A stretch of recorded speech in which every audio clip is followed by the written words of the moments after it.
Normally procedure होता है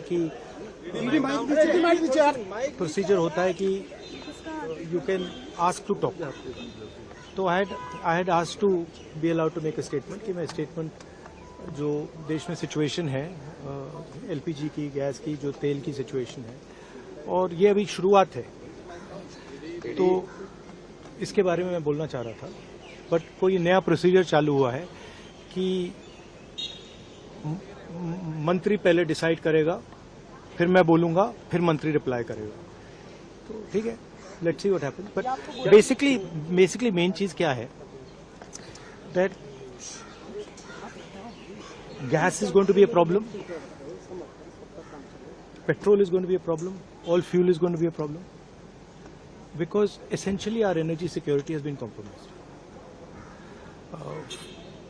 Flawed foreign policy has created this problem.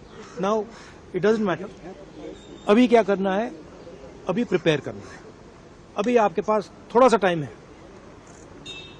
तो सरकार को, प्रधानमंत्री को एकदम प्रिपरेशन शुरू कर देनी चाहिए, क्योंकि अगर प्रिपरेशन नहीं की तो फिर करोड़ों लोगों का जबरदस्त नुकसान होगा।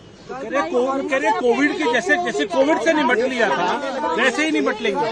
राहुल जी वो कह रहे हैं कि जैसे कोविड से it's a much bigger issue than oil is being allowed, oil is not being allowed.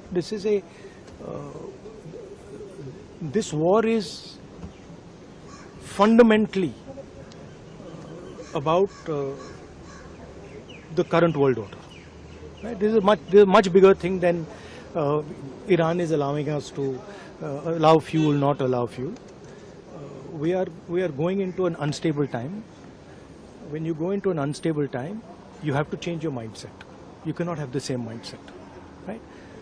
So what I'm suggesting to the government is that they now start to think deeply about what are the possibilities and what do we have to do to make sure that हमारे लोगों को नुकसान ना हो. I'm not making any political statement. I'm just saying that I can see that a big problem is coming, right? And सुनिए, और अगर ये ईरान के लेवल पे अभी रिजॉल्व हो जाए तब भी ये प्रॉब्लम नहीं जा रहा है, क्योंकि दुनिया बदल रही है, स्ट्रक्चर बदल रहा है. तो हमें माइंडसेट बदलना है, और अगर हम माइंडसेट नहीं बदलेंगे, क्लैरिटी से काम नहीं करेंगे और हिंदुस्तान की रक्षा, हिंदुस्तान को सेंटर बना के नहीं करेंगे तो प्रॉब्लम होगा. वो तो कह रहे हैं कि ऐसे कोविड के साथ निपट लिए, प्रधानमंत्री ने कल कहा कि ऐसे कोविड से निपट लिए, हम तो इससे भी निपट लेंगे. देखिए आप कुछ भी कह सकते हैं, there is a central problem here.